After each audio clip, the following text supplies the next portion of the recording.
عيد الجما في معبد لالش.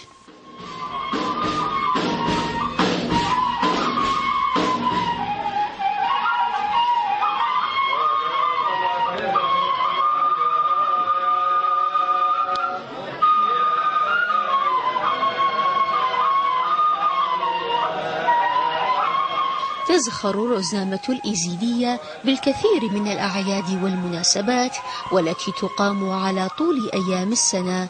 أحد أهم هذه الأعياد هو الاحتفال بعيد جما شيخ هادي، ويستمر هذا العيد مدة 7 أيام، تبدأ من 24 من أيلول شرقي ولغاية 30 منه حسب التقويم الإزيدي الشرقي القديم، ويقابله في التقويم الغربي من 6 لغاية 13 من تشرين الأول.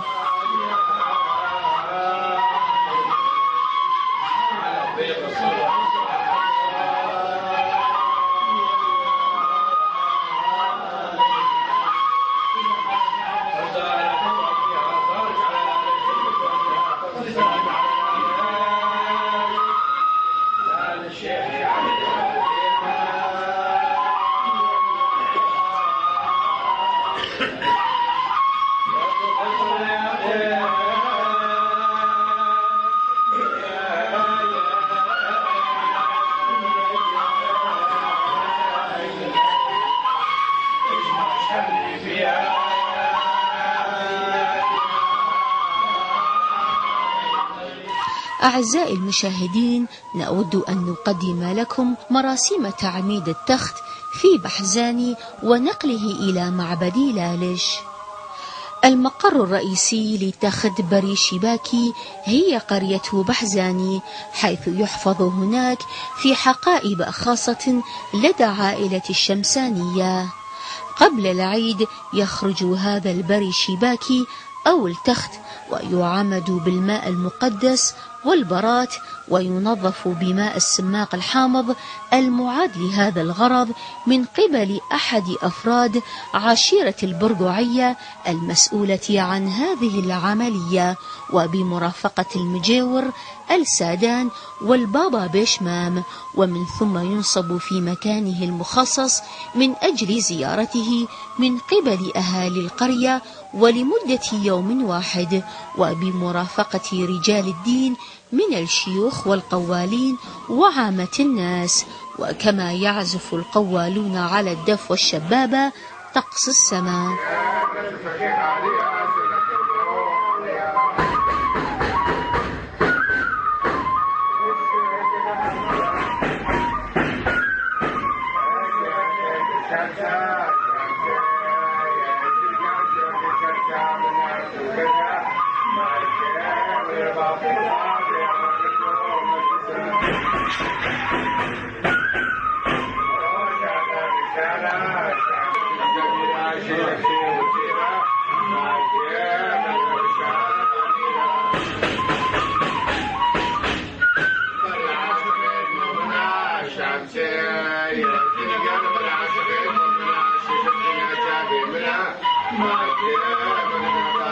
وبهذه المناسبة يعمل الصماط المقدس، الطعام المقدس الذي يتكون من الحبوب واللحم، ويشعل السراج والبخور، وتعلو الزغاريد والهلاهل ابتهاجا من قبل النسوة الحاضرات. وفي العصر يصعد رجل الدين القوال إلى سطح أعلى منزل في القرية لكي يبدأ بعزف هذه المقطوعة الدينية الشجية، والتي تعتبر إقرارا ببدء العيد، وهي إشارة للناس على أن مراسيم عيد الجما ستجري في لالش هذه السنة.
ووسط حشود الجماهير المتجمعة وفي صباح اليوم الأول من العيد يخرج التخت من قرية بحزاني بمراسيم دينية متوجها إلى معبد لالش، وفي الطريق ينزل في محطة استراحة في مقر إقامة البابا شيخ في قضاء الشيخان، ويقدم الفطور للجمع المرافق له، ويأتي أهل الشيخان لزيارة رمز التخت.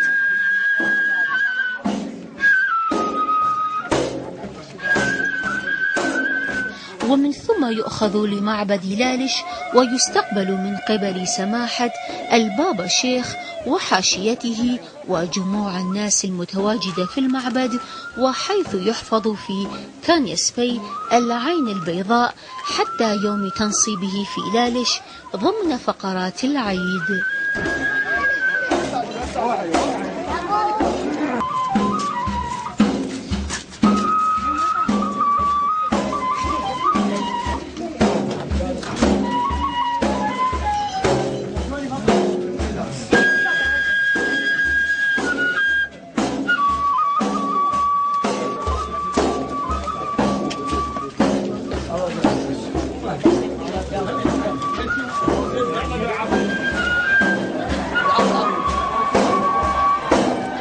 الإيزيديون إلى وادي لالش المقدس من الداخل والخارج لزيارة مقامات أوليائهم الصالحين والقيام بالمراسيم والواجبات الدينية والاجتماعية، وكلا حسب موقعه واختصاصه. فرجال الدين يتواجدون في معبد لالش قبل اليوم الأول من العيد بليلة استعدادا لأداء المراسيم الدينية، أما المجيرون أو السدنة والمتولون فيتواجدون قبل يوم أو يومين من العيد لاستقبال الزوار من المريدين وعوائلهم.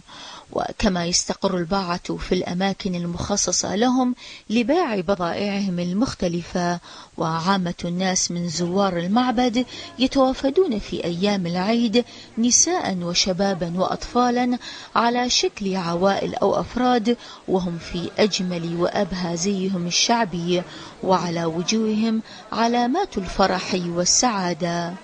ولدى وصولهم لوادي لالش يقفون عند قنطرة صغيرة تسمى برا عنزل، حيث يركضون لزيارة أحد النواشين هناك، وينظفون وجوههم بماء العين لإزالة عناء السفر وللتبرك، ويخلعون أحذيتهم احتراما للمكان المقدس.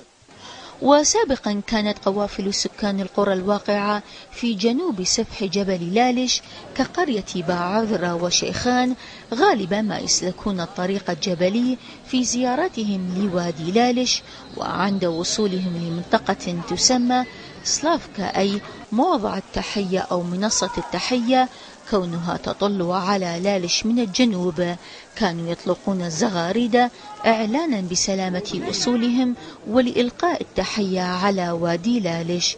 تدخل الناس إلى هذا الوادي أفواجا أفواجا، وتستقر العوائل في أماكنها المخصصة لها، وغالبا ما تكون بقرب من مقام شيخهم أو بيرهم، أو قد تكون تحت شجرة أو أي مكان آخر، وكل عائلة تجلب لها ما تحتاجه من مأكل وملبس ومنام وحاجتهم الضرورية الأخرى تكفيهم لفترة مكوثهم في لالش.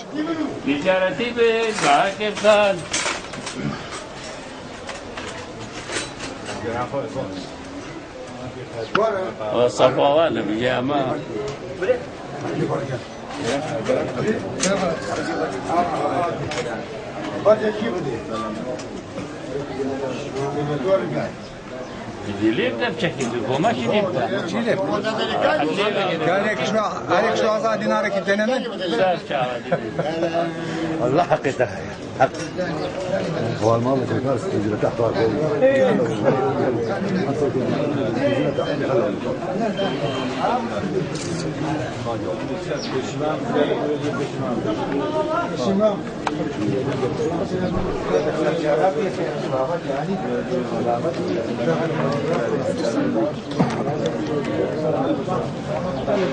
الشيخ هادي رب العالمين بالرجاء وبعيدة فتح خير سربي ملتي وسرع الزياء وحاضرة وسربي عالمي حمي فتح خير ما يبقى دسبيكر أريد دسبيكر جماعة ما دسبيكر يلوكا أول رجاء جماعة في شموة هريكي كرم كات وعيدة حمام كيلو زيت كاين ورب العالمين حمام كتخير رجال خير بيت الله يخاف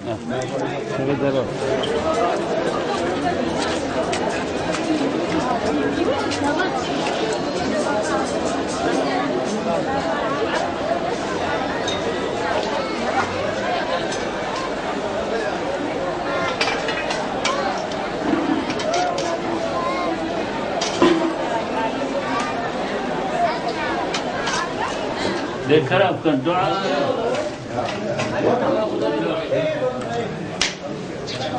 الله بخير عادين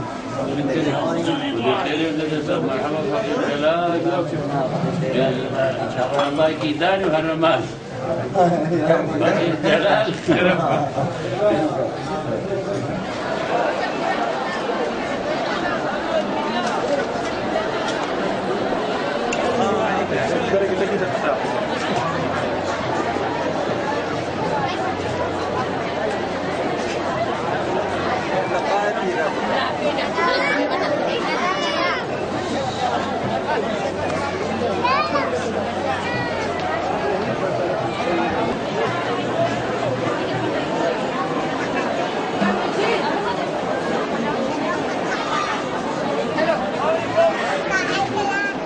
وطيلة أيام العيد يزدحم المعبد بالناس بحيث تكون الحركة فيه صعبة، فنجد بعض الناس يؤدون الدبكات الشعبية على أنغام المضبق المزوج والدفوف، وهي دبكات مختلطة من الشباب والشابات، أو على أنغام عازف الطنبور الشجي لسنجاري محترف، وحوله مجموعة من الشباب يدبكون، وهي سمة كان وما زال يتميز بها هذا العيد.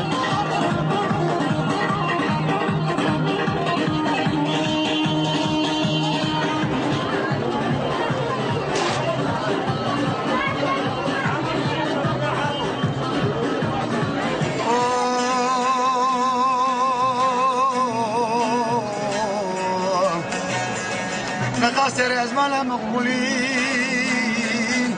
حوالا من السرير أزمان مقبولين دون شفاعة بلا مادي الليل ببابي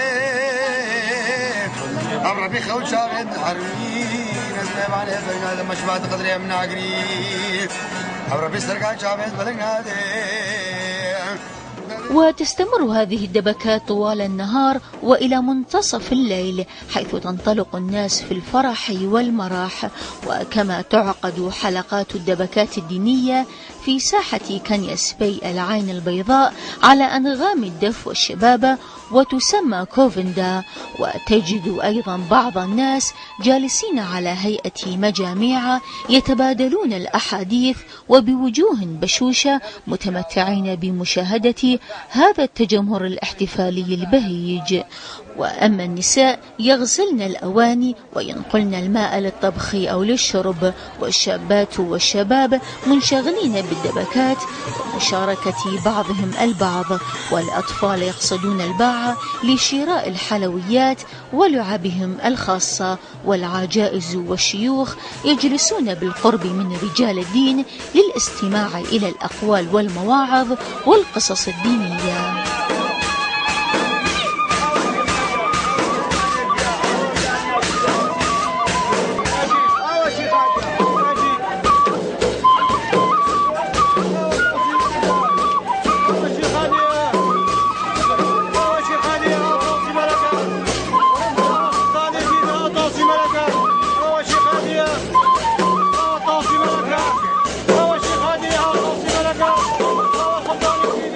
وما يجدر ذكره أيضا أن في لالش هذا المكان المقدس يحرم القتل والنهب والسرقة، وكذلك يحرم فيه شرب الخمور ولا أي شيء يخالف الشرائع والأعراف العامة، والناس تجلس بجانب بعضها البعض حيث لا خصام ولا عداء، فالمتخاصمون أصدقاء إلى أن يذهب كل واحد إلى داره. وفي أغلب الأحيان يكون معبد لالش مكانا لحل الخلافات العشائرية والعداوات الشخصية، لذا الزائر إلى لالش يشعر بالأمن والسلام والاطمئنان وينام في أي مكان.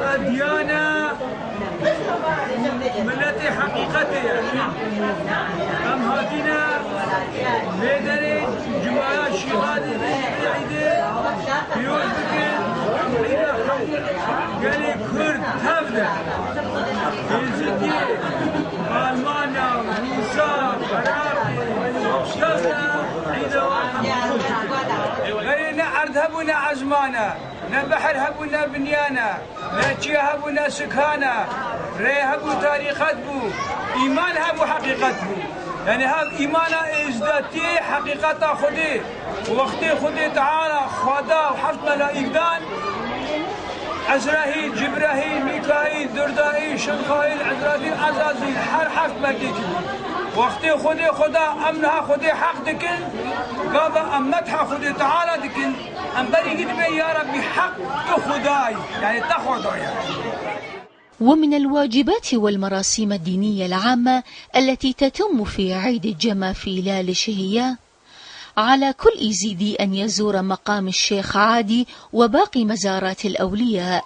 يقوم سادن المعبد بذبح الذبائح وتقديمها صمات الزاد المقدس ونوع خاص من الطعام يقدم في المناسبات الدينية، حيث تطبخ الحنطة المقشرة مع اللحم ويقدم حارا للزوار والفقراء والمحتاجين.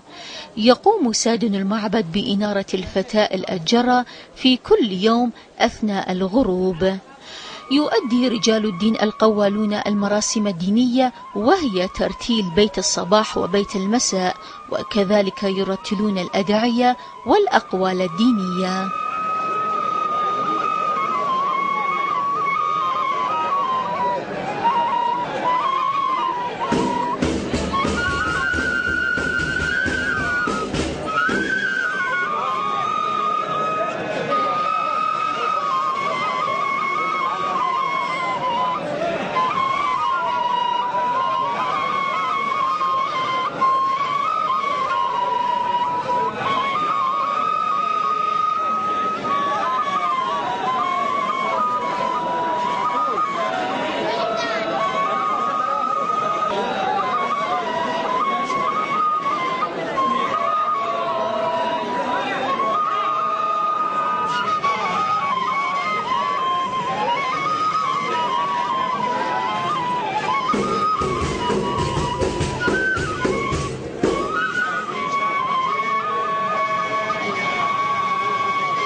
يقوم رجال الدين من حاشية البابا شيخ بمراسيم القنطار المسير يوميا.